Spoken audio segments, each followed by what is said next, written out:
Please subscribe my YouTube channel and don't forget to share this video and like this video.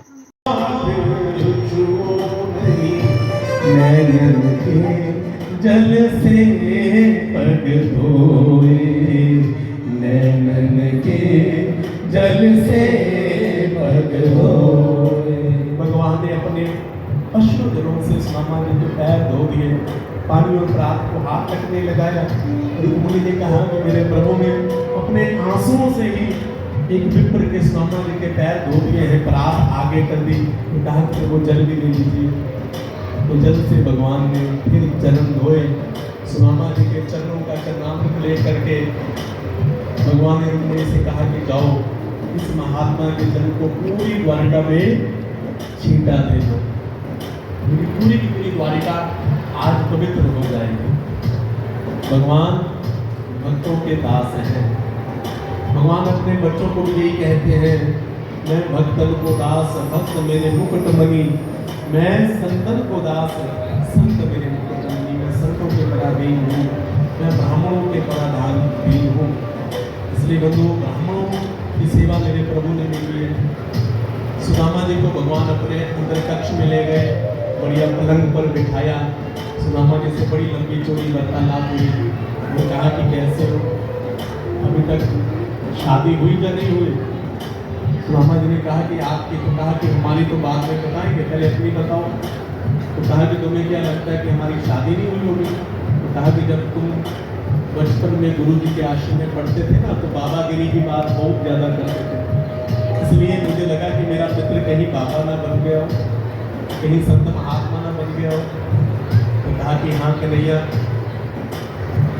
शादी हो गई है, तुम्हारी भाभी का नाम है सुशीला, बड़ी सुशील है और मेरे से भी ज़्यादा वो तुम्हारी भक्ति करती है। तो कहा कि भाभी ने मेरे लिए कुछ भेजा नहीं है? तो भी सुदामा जी ने वो चावल जो थे वो छुपा लिए। क्यों छुपा लिए? ये मित्र और मित्र की बात है, मित्र मित्र की परिस्थिति को समझ सकता है। लेकिन पास में भगवान की रानियाँ खड़ी है ना, अगर मैंने इनके सामने भगवान को चावल दे दिए ना, तो भगवान की बेइज्जती होगी कि मित्र आया और तुम्हारे लिए क्या लेकर के आया? 4 मुट्ठी चावल लेकर के आया, वो भी 4 अलग अलग क्वालिटी के। फिर जय श्री कृष्ण। हर किसी के घर में अपनी सुंदरता के अकॉर्डिंग ही चावल पकते हैं। कोई बढ़िया देहरादूनी बासमती, किसी के घर में कश्मीरी बासमती, किसी बेचारे के घर में परमल पकते हैं, तो किसी के घर में वो भी टुकड़े वाले चावल होते हैं। इसलिए रुक्मिणी मैया ने वो चावल जब भगवान खाने लगे थे ना, तो भगवान को खाने नहीं दिया। अक्षत का मतलब होता है तो कभी समाप्त ना हो। और सुशीला ने मन में सोचा था कि ये मेरे पति कभी भी मांगेंगे नहीं, ये मांगेंगे नहीं, और जीवन में कभी किसी से मांगना भी नहीं चाहिए। और भागवत कहती है कि भगवान से भी नहीं मांगना चाहिए। भगवान से मांग करके हम भगवान को अपनी नजरों में छोटा कर देते हैं, क्योंकि मांगा तो उससे जाता है जिसको पता नहीं है। क्या भगवान को नहीं पता हमें क्या चाहिए? कहा कि मेरे प्रभु मांगेंगे नहीं, इनकी मांगने की आदत नहीं है, लेकिन हमारे घर की स्थिति के चावल बता देंगे कि हमारा घर कैसा है, कैसी स्थिति है हमारे घर की। तो भगवान ने वो चावल सुदामा जी के हाथ से छीन लिए। भगवान ने कहा कि भाभी जी ने भेजे हैं चावल। तो भगवान ने एक मुट्ठी खाई, एक मुट्ठी संपदा सुदामा जी को दे दी। दूसरी मुट्ठी चावल खाई तो दूसरी मुट्ठी संपदा सुदामा जी को दे दी।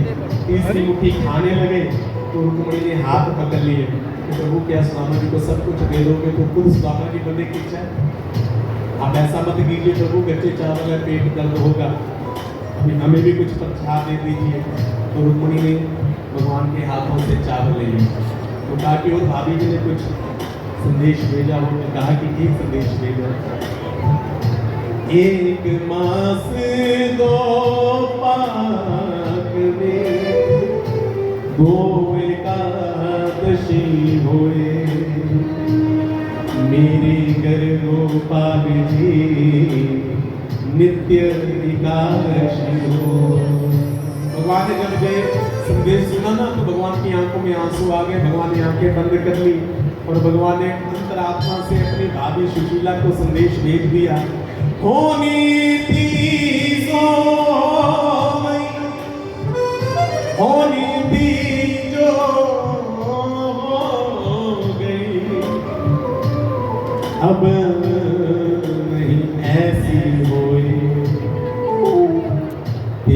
अरे भाभी मेरी अब नित्य द्वादश हो, अब नित्य द्वादश हो।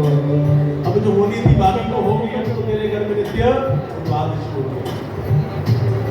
सुदामा जी ने एक दिन भगवान के पास रुके और अगले दिन जैसे ही जाने की इच्छा प्रकट की, भगवान ने एक बार भी सुदामा जी को रोका नहीं। सुदामा जी के जो वस्त्र थे ना, वो रुक्मिणी मैया से दिलवा दिए और सुदामा जी को उन्हीं के वस्त्र दे करके कहा कि हम मेरे वस्त्र वापस कर दो, अपने पहन करके अपने घर जाओ। और सुदामा जी ने बार बार कुछ मांगा नहीं, बस निर्देश दिए कि वो भाभी को कुछ कहना तो नहीं है, बच्चों को कुछ कहना तो नहीं है कि जो कुछ अपनी इच्छा से देना चाहे तो दे दे। लेकिन ना सुदामा जी ने मांगा और ना ही भगवान ने दिया। सुदामा जी कृष्ण कृष्ण कृष्ण कृष्ण कृष्ण कृष्ण कृष्ण कृष्ण भगवान का नाम लेते हुए अपने घर की ओर बढ़े। मन में कई प्रकार के भगवान के प्रति बड़ा सुंदर, इतना मेरा स्वागत किया, इतना मेरे से प्रेम किया, मैं बहुत आभारी हूँ कृष्ण का। और सबसे बड़ा आभार इस बात का है कि उसने मुझे कुछ दिया नहीं, अगर दे देता तो मुझे अर्थ मेरी बुद्धि खराब ना कर देता, इसलिए मुझे बहुत ज़्यादा कष्ट हो गया। हमारी माता जी आशा ठाकुर जी अगर मेरी बात सुने तो कृपया वापस आ जाए। तो आज भगवान की कथा का विश्राम है और बहुत से महानुभाव हमारे आए हैं जिनका हम नाम लेने में थोड़ा सा समर्थ है। सभी का नाम लेंगे और सभी को हमने जहाँ से सम्मानित भी करना, बस थोड़ा सा हमें समय चाहिए। भगवान का जप करते हुए अपने घर की ओर बढ़े और जैसे ही अपने घर पहुँचे ना, तो सुदामा जी की वहाँ पर कुटिया गायब थी और वहाँ पर कंचन महल खड़े थे। सुदामा मंदिर देख करे, सुदामा मंदिर देख करे, जहाँ तो भी मेरी टूटी झोपड़िया, जहाँ तो भी मेरी टूटी झोपड़िया, कंचन महल करे, सुदामा मंदिर देख करे, सुदामा मंदिर देख करे। सुदामा ने कहा कि मेरी यहाँ पर कुटिया थी, ये कौन से प्रॉपर्टी डीलर ने जहाँ पर रातों रात लगता है कि कोई ना कोई कॉलोनी काट करके जहाँ पर बड़े बड़े महल बना लिए। अरे भैया जगह तो गई सो गई, लेकिन कम से कम पंडियानी तो मिले। पंडियानी जी कहाँ चली गई? कभी महल के इस ओर चक्कर लगाते हैं, कभी इस ओर चक्कर लगाते हैं, ढूंढते ढूंढते सुदामा जी थक गए। द्वारपाल ने देखा, जाकर के सुशीला जी को सूचित किया कि बाहर एक ब्राह्मण देवता काफी देर से कभी इधर जा रहे हैं कभी उधर जा रहे हैं। सुशीला ने देखा कि ये तो मेरे पति देव है, बात करके गई, जय पति देव तेरी जय पति देव, जय पति देव तेरी जय पति देव। कहा कि पति देव आपकी जय हो महाराज, अच्छा मित्र से मिलने के लिए गए, हमें भूल गए। तो कहा कि देवी, तो कहा कि भूल गए महाराज, मैं आपकी सुशीला हूँ, आपकी पत्नी हूँ। तो कहा कि तुम्हारा तो पूरे का पूरा मेकअप ही बदल गया, ये कहाँ से हुआ? तो कहा कौन देने वाला है? दाता एक नाम भिखारी सारी दुनिया, दाता एक नाम भिखारी सारी दुनिया। प्रभु कौन देने वाला है? केवल और केवल वो परमात्मा ही, जिसके पास आप गए थे ना, ये सब कुछ उसी की देन है। उसी परमात्मा ने हमें सब कुछ प्रदान किया है। सुदामा की आंखों में अश्रु जल बह गए और कहा कि अरे वाह, ये देने वाले व्यक्ति जो होते हैं, जब देते हैं तो अनेक प्रकार की नोसमेंट करते हैं, लेकिन तू देता है और कानों कान किसी को पता भी ना चले। भगवान का नाम है घनश्याम, और ये बादल भी घनश्याम का। कितने बरस रहे हैं आजकल, कितनी बाढ़ आ रही है। जब ये बरसते हैं तो फिर कृपा की बाढ़ आ जाते हैं। इसलिए जब जहाँ बरसते हैं लेकिन पता किसे चलता है, जो कभी कभी तो व्यक्ति सो रहे होते हैं और सोते सोते ही बरस जाते हैं। तो ऐसे ही स्वामा जी के ऊपर सोते सोते ही मेरे ठाकुर जी बरस गए। बड़ी कृपा की है सुदामा जी के ऊपर मेरे कन्हैया ने। सुदामा जी ने भगवान का बहुत शुक्रिया किया, लेकिन सुदामा जी उस महल में नहीं रहे, भगवान का भजन किया। श्री कृष्ण गोविंद हरे मुरारे, हे नाथ नारायण वासुदेव। गाओ। श्री कृष्ण गोविंद हरे मुरारे, हे नाथ नारायण वासुदेव। जो भी व्यक्ति अपने जीवन में गरीबी से दुखी हो, जिसके घर में निर्धनता हो ना, वो सुदामा जी का चरित्र अपने हृदय में दान करे, भगवान सारी गरीबी जो है वो दूर कर देते हैं। पर दोनों हाथ उठा करके सारे, साथी हमारा कौन बनेगा, साथी हमारा कौन बनेगा, तुम ना सुनोगे तो कोई सुनेगा, तुम ना सुनोगे तो कोई सुनेगा।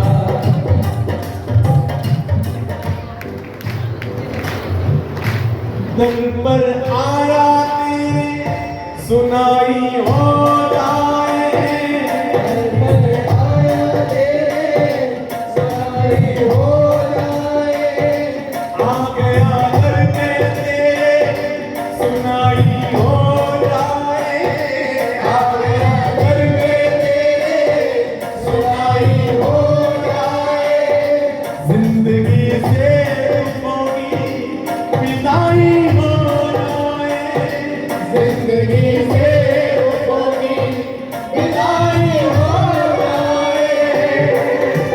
अब की बारी हाथ पकड़ लो, मानूंगा ऐसा, मानूंगा ऐसा,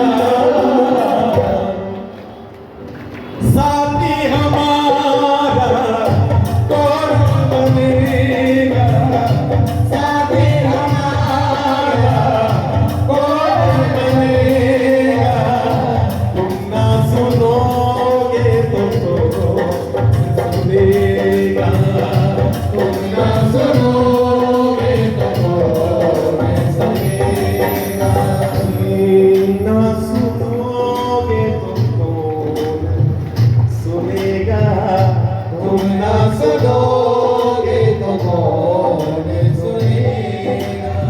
वो सबकी सुनता है। एक बार बस हृदय से उसे पुकार कर तो देखो, वो सबकी सुनता है।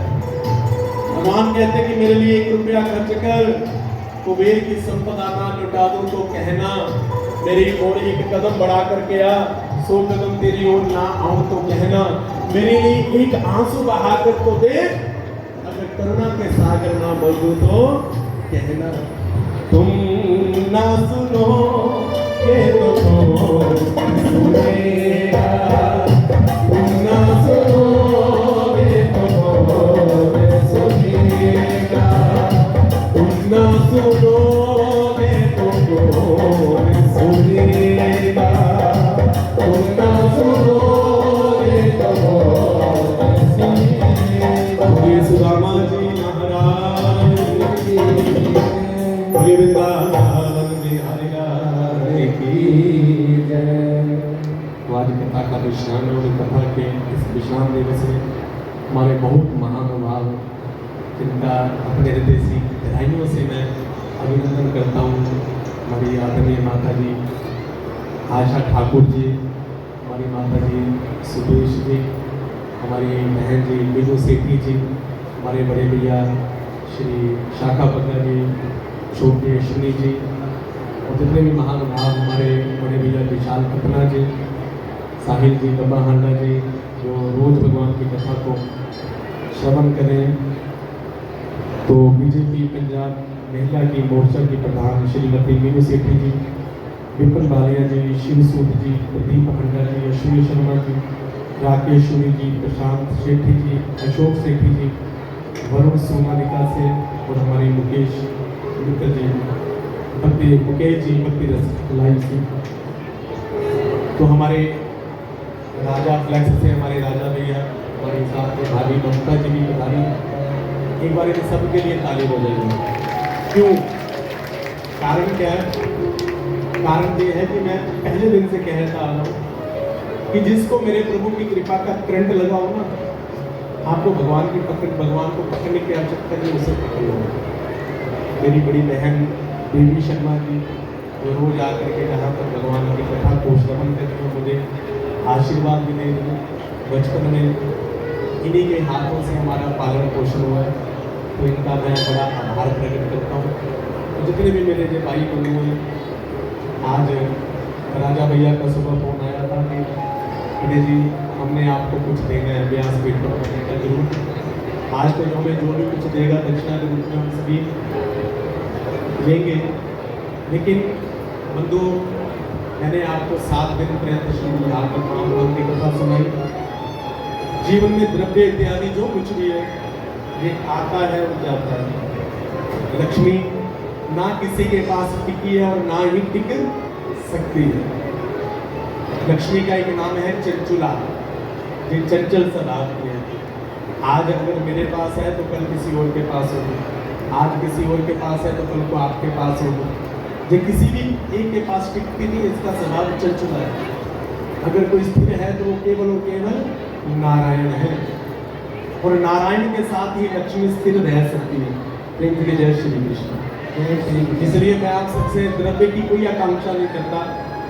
यहाँ पर व्यास रूप में बैठा हूँ और आप सबको आशीर्वाद भी दूंगा जो भी आज व्यास पूजन करेगा।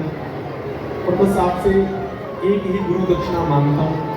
वैसे तो मैं आपका गुरु नहीं हूँ, लेकिन भागवत के रूप में 7 दिन में आपने गुरु बना करके मुझे आपसे भक्ति की तथा शाम पान किया, तो उसके बदले में सदैव एक ही बात मांगूंगा, तो सदैव एक नेक इंसान बन करके रहिए। प्रेम से जय श्री कृष्ण। जय श्री कृष्ण। कुछ मत बनिए, बस एक अच्छे इंसान बन जाइए, क्योंकि इंसान का मतलब वही इंसान कहलाता है जिसके अंदर इंसानियत है।